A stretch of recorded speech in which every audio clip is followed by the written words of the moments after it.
A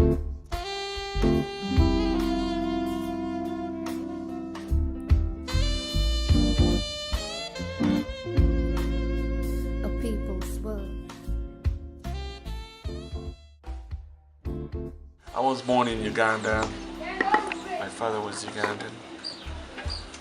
And my mother was Rwandan. We lived in Uganda when I was growing. It's in Kenya where I gained a sense of importance for the arts, because Kenya's art scene is really, really big. People encouraged me to become an artist, but I didn't know that I was going to become an artist. Yeah.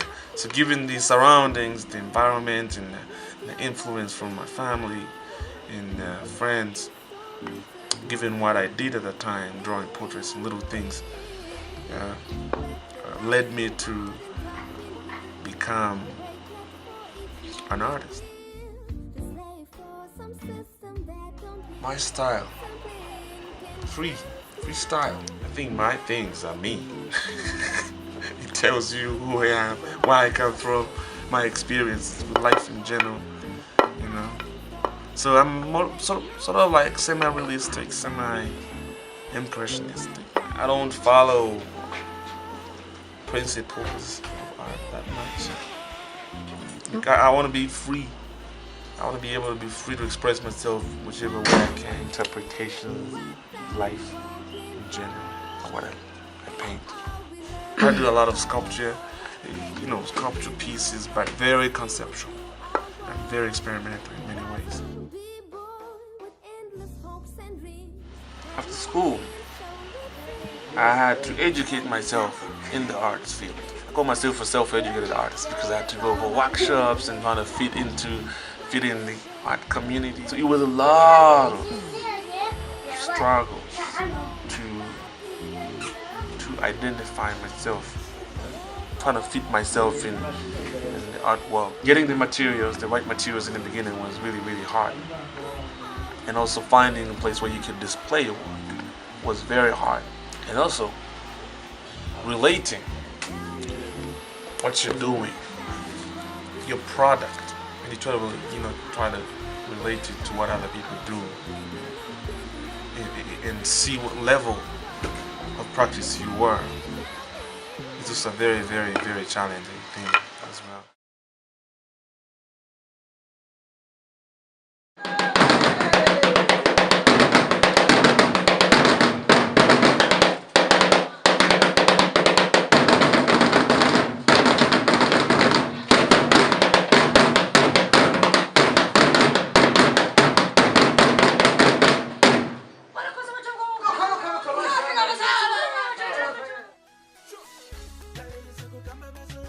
This whole Ivuka thing came together under the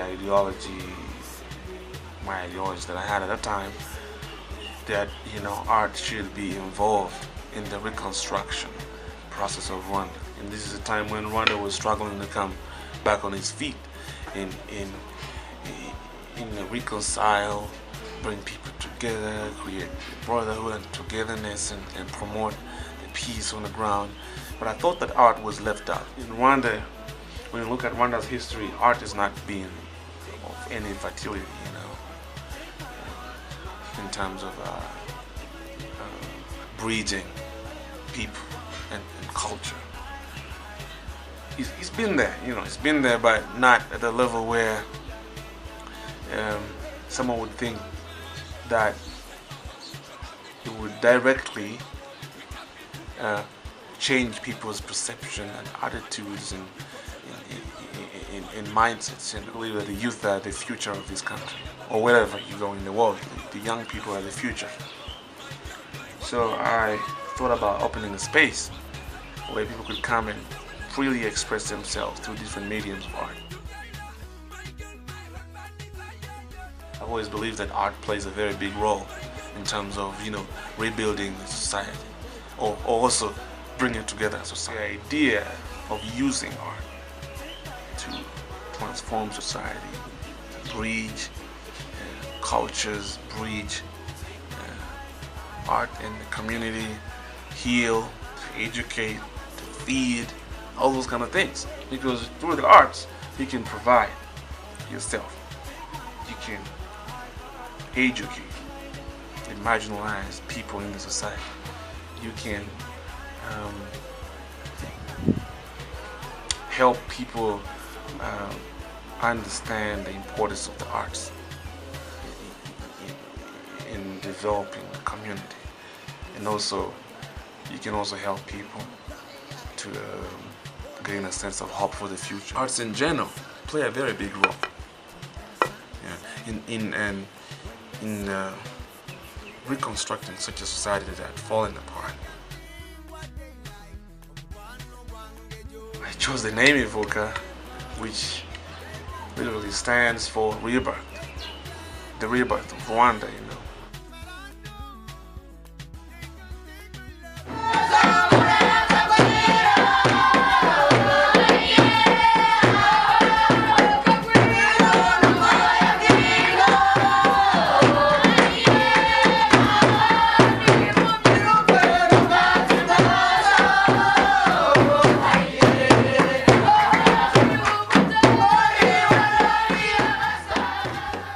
Almost learned everything through the dance, you know, because it's all about dancing. You know, they come here to dance, the kids come here to dance, but it's they learn so many things through our dance programs.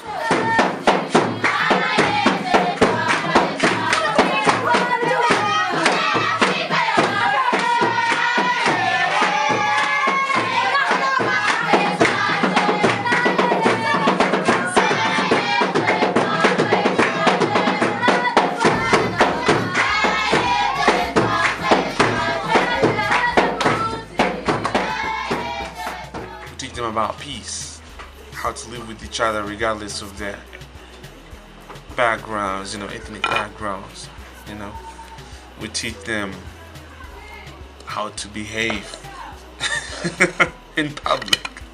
We teach, because you know, these kids come here with a lot of, you know, bad habits and you can't even handle them yourself. But you know, our dance troupe teachers are very, very, not well trained, but they're very experienced in terms of nurturing, you know, nurturing young people of that age. They play a very big role in terms of like bringing up. They treat them like their own children, you know, which has become a very, very big center of focus, you know, for our community outreach programs. We have a lot of activities, you know.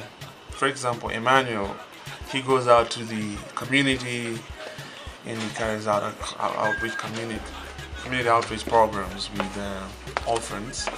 And Innocent, he came up with the idea himself to bring women here and teach them jewelry making, because he's a very experienced jewelry maker. He took that experience and implemented it into our programs, and that's how the women came about. Women in Africa have been dependent on men for a long time, which also has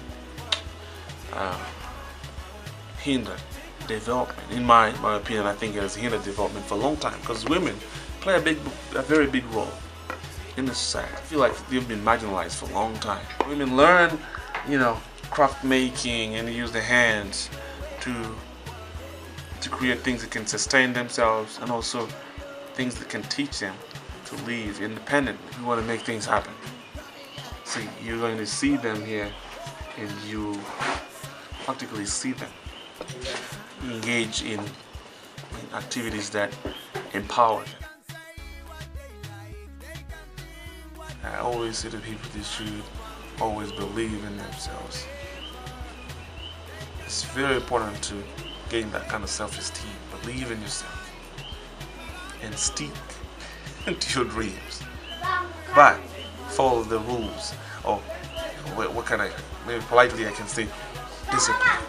Many people, you know, are talented, but they lack discipline. When you lack discipline, it's difficult for you to break through.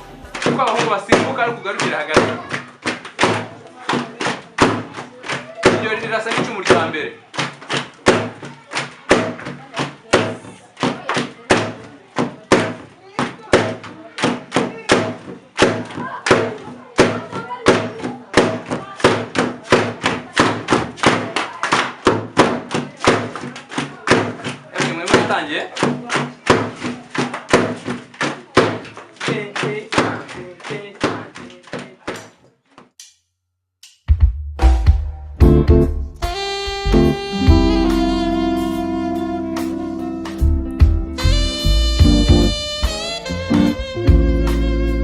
a people's world.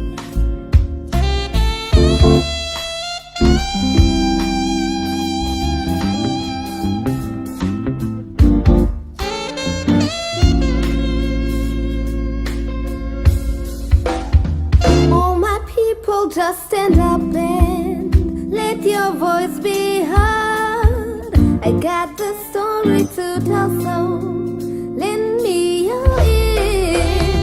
With the life so hard and tough in here, I wake at 4 each morning, dear, to slave for some system that don't hear. Simply intention